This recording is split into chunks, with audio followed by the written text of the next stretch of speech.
मध्य रेल्वेच्या हार्बर मार्गावर वाशी पनवेल दरम्यान असलेल्या 10 स्थानकांचा ताबा रेल्वेकडे देण्याबाबत सिडको आणि रेल्वे प्रशासनामध्ये चर्चा सुरू आहे। चर्चेअंती मध्य रेल्वेकडून या स्थानकांचा ताबा घेण्यात येणार आहे। तांत्रिक बिघाड आणि अत्यल्प प्रवासी संख्येमुळे बिकट स्थितीमध्ये असलेली मोनोमार्गिका नवी यंत्रणा बसवण्यासह चाचण्यांकरता काही काळापुरती बंद केली आहे। ही सेवा पुन्हा सुरू करण्यापूर्वी मार्गिकेची तपासणी करण्यात येणार आहे। त्यासाठी MMRDA कडून निवृत्त CRS किंवा इंडिपेंडेंट इंजिनियरचा शोध सुरू आहे। नवी मुंबई आंतरराष्ट्रीय विमानतळाच्या उद्घाटनानंतर लवकरच वॉटर टॅक्सी सेवा प्रवाशांसाठी खुली होणार आहे। दक्षिण मुंबईतून विमानतळापर्यंत जलमार्ग जोडणीसाठी रेडिओ क्लब जेट्टी प्रकल्पाच्या कामाला वेग आलेला आहे। सध्या या प्रकल्पाचे सुमारे 24% काम पूर्ण झाले।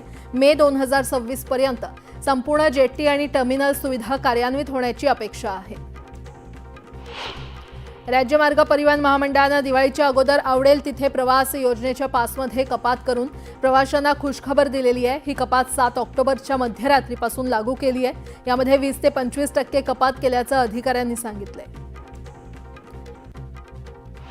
मुंबई विद्यापीठाच्या हिवाळी सत्रातील 14 ऑक्टोबर ते 6 नोव्हेंबर 2025 या कालावधीत होणाऱ्या परीक्षा पुढे ढकलण्यात आल्याचं परिपत्रक समाज माध्यमांमध्ये प्रसिद्ध झालंय। मात्र हे परिपत्रक संपूर्णतः बनावट असून मुंबई विद्यापीठाने असं कोणतंही परिपत्रक निर्गमित केलेलं नाही। त्यामुळे 14 ऑक्टोबर 2025 पासून सुरू होणाऱ्या परीक्षा या नियोजित वेळापत्रकानुसारच होणार असून अफवांवर विश्वास न ठेवण्याचं आवाहन विद्यापीठ प्रशासनाने केलंय। शाळांमध्ये डिजिटल पारदर्शकता आणण्यासाठी केंद्र सरकारने एक मोठं पाऊल उचललेलं आहे। केंद्र सरकारने सर्व राज्य आणि केंद्रशासित प्रदेशांमधील शाळांना एक पत्रक जारी केलेलं आहे। या पत्रात शिक्षण मंत्रालयाने NCERT, CBSE, KVS आणि NVS यासारख्या सर्व शैक्षणिक संस्थांना फी भरण्यासाठी डिजिटल पेमेंट पद्धती विशेषतः UPI स्वीकारण्याचं आवाहन केलंय। मान्सून माघारी फिरल्यानंतर नवी मुंबईमध्ये तापमानात चढ उतार सुरू झालाय। दिवसा वाढलेला उष्मा आणि रात्री जाणवणारा गारवा यामुळे सर्दी, खोकला, अंगदुखी, ताप, डोकेदुखी अशा तक्रारींमध्ये मोठ्या प्रमाणात वाढ झालेली आहे। अनेक नागरिकांना ही लक्षणं आठवड्याभरापेक्षा अधिक काळ जाणवत असून त्यामुळे त्रास वाढलेला आहे।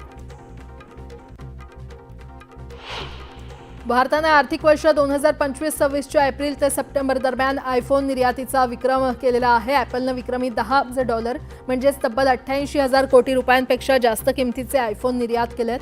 हे गेल्या वर्षीपेक्षा 75% जास्त आहे। बदलापूर रेल्वे स्थानकावर रात्रीच्या सुमारास रेल्वे प्रवासी चांगले संतप्त झाले होते। मेगा ब्लॉक संपलेला असताना देखील कर्जत आणि खोपोलीकडे जाणाऱ्या लोकल सेवा बंद होत्या। त्यामुळे प्रवासी हे चांगलेच भडकले। प्रवाशांचा हा संताप पाहून रेल्वे प्रशासनाने वांगणी कारशेडला जाणारी लोकल कर्जतला पाठवण्याचा निर्णय घेतला। व्यस्त दैनंदिन जीवनामुळे पुरेसा वेळ मिळत नसल्याने दिवाळीनिमित्त तयार फराळ खरेदी करणाऱ्यांच्या संख्येमध्ये गेल्या वर्षीच्या तुलनेत यंदा दुपटीने वाढ झाली आहे। दिवाळी अवघ्या काही दिवसांवर येऊन ठेपल्याने आवडीच्या पदार्थांची ऑर्डर देण्यामध्ये नागरिक व्यस्त असून मोतीचूर लाडू, अनारसे, करंजी, चकली आणि चिवड्याला सर्वाधिक मागणी आहे। बहुप्रतीक्षित सोलापूर मुंबई विमानसेवा सुरू होण्याचा मुहूर्त निश्चित झाला असून येत्या बुधवारी सोलापूर मुंबई दरम्यान विमानसेवा सुरू होणार आहे। पहिल्याच दिवशी पहिले प्रवासी म्हणून विमानाने मुख्यमंत्री देवेंद्र फडणवीस हे मुंबईहून सोलापूरला जाणार असल्याची माहिती पालकमंत्री जयकुमार गोरे यांनी दिली आहे।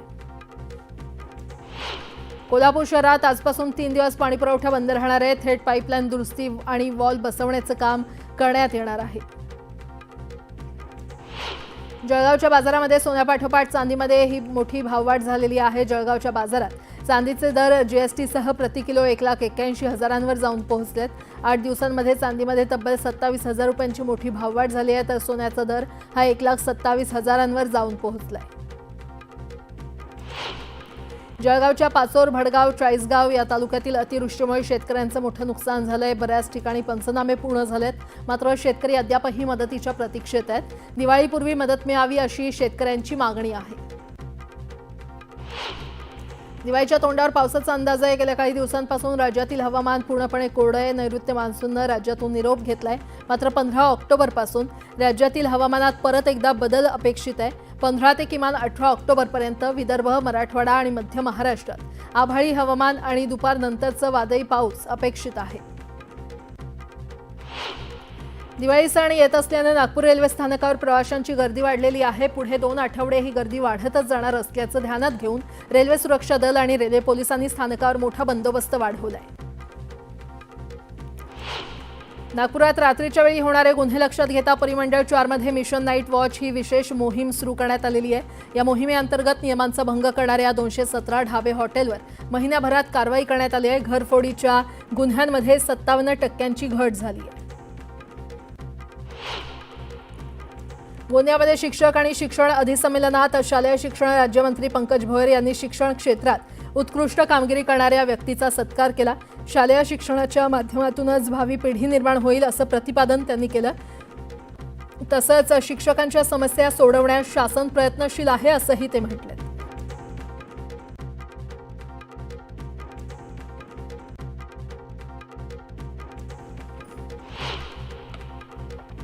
धाराशिवच्या तुळजाई कला केंद्राविरोधात तक्रार केली म्हणून रागातून स्वाती जोगदंड या महिलेला जीवे मारण्याची धमकी देऊन विनयभंग केल्याचा धक्कादायक प्रकार समोर आलाय। या प्रकरणी 4 आरोपींवर वाशी पोलीस ठाण्यात गुन्हा दाखल करण्यात आलाय। बीडच्या आष्टी तालुक्यातील बावी या गावातील राजू गोल्हार या तरुणाचा बिबट्याच्या हल्ल्यात मृत्यू झाला। गावकऱ्यांनी शोध घेतल्यानंतर मध्यरात्री तरुणाचा मृतदेह आढळला। किमान आता तरी या बिबट्याचा बंदोबस्त करावा अशी मागणी बावी ग्रामस्थांनी केली आहे। गृहराज्यमंत्री डॉक्टर पंकज भोयर यांच्या हस्ते अत्याधुनिक मोबाईल फॉरेन्सिक व्हॅनचं लोकार्पण करण्यात आलं। गुन्ह्यांच्या तपासात वेग आणि अचूकतेसाठी गोंदिया पोलिसांना मोबाईल फॉरेन्सिक व्हॅन प्राप्त झाली आहे।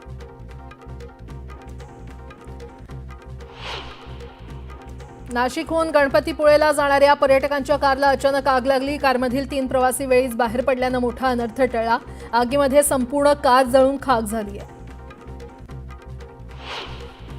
सांगली जिल्ह्यातील मिरजेमध्ये पोलिसांनी नशा करून दहशत माजवणाऱ्या आणि महिला पोलिसाशी उद्धट बोलणाऱ्या गुंडाची धिंड काढली। मिरजेतील स्टेशन परिसरात धुडगूस घालणाऱ्या या नशेबाजांना पोलिसांनी अद्दल घडवली।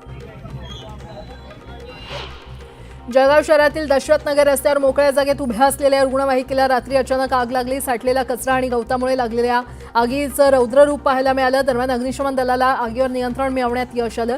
सुदैवानं यामध्ये कोणतीही जीवितहानी झाली नाही। ठाणे महानगरपालिकेच्या गलथान कारभाराचा जाब विचारण्यासाठी शिवसेना आणि मनसेचा संयुक्त मोर्चा निघणार आहे। या मोर्चाला ठाणेकरांनी मोठ्या संख्येनं उपस्थित राहावं असं आवाहन करण्यात येत आहे। बिहार विधानसभा निवडणुकीसाठी एनडीएमध्ये अखेर जागावाटपावर शिक्कामोर्तब झालंय। भाजप आणि जनता दल प्रत्येकी 101 जागांवर उमेदवार उभे करतील, तर चिराग पासवान यांच्या लोक जनशक्ती पार्टीला 29 जागा देण्यात आल्या आहेत। आगामी स्थानिक स्वराज्य संस्था निवडणुकीच्या पार्श्वभूमीवर भाजपची आज अमरावती आणि नागपुरात विभागीय बैठक होणार आहे। मुख्यमंत्री देवेंद्र फडणवीस, प्रदेश अध्यक्ष रवींद्र चव्हाण, महसूल मंत्री चंद्रशेखर बावनकुळे आणि संघटन मंत्री शिवप्रकाश ही बैठक घेणार आहेत। मुंबईत पत्नीच्या नावानं डान्स बार चालवून निवडणुकीत कोट्यवधी रुपये वाटायचे आणि निवडून यायचं, गुन्हेगारांना शस्त्र परवाने द्यायचे, हेच रामदास कदमांचं काम आहे। रामदास कदम हे कोकणाला लागलेला कलंक आहेत असा हल्लाबोल भास्कर जाधव यांनी केलाय। 15 ऑक्टोबर रोजी धाराशिवमध्ये जिल्हा नियोजन समितीच्या बैठकीचं आयोजन करण्यात आलंय। महायुतीतील कुरघोडीच्या राजकारणामुळे जिल्हा नियोजन समितीच्या निधीला स्थगिती देण्यात आलेली आहे आणि या स्थगितीवरून राज्यात मोठं राजकारण रंगलं होतं। आता या निधीच्या स्थगितीवर काही निर्णय होणार का याकडे लक्ष लागलंय। जितेंद्र आव्हाड स्वतःला मुस्लिम समाजाच्या मतांसाठी पुरोगामी दाखवण्याचा प्रयत्न करतात, मात्र खरी श्रद्धा त्यांच्या लक्षात आली असेल असा टोला शिवसेनेचे माजी आमदार शहाजीबापू पाटील यांनी लगावलाय। शरद पवार सोडून उद्धव ठाकरे, संजय राऊत यांच्यासह सगळे दर्शनासाठी गुवाहाटी इथे गेले असतील किंवा जातील असाही टोला त्यांनी लगावला। नागपूर जिल्हा परिषदेच्या 57 तर 114 पंचायत समिती सदस्यांसाठी आरक्षण सोडत काढण्यात येणार आहे। महिला आरक्षण देखील चिठ्ठीच्या आधारेच निश्चित करण्यात येईल।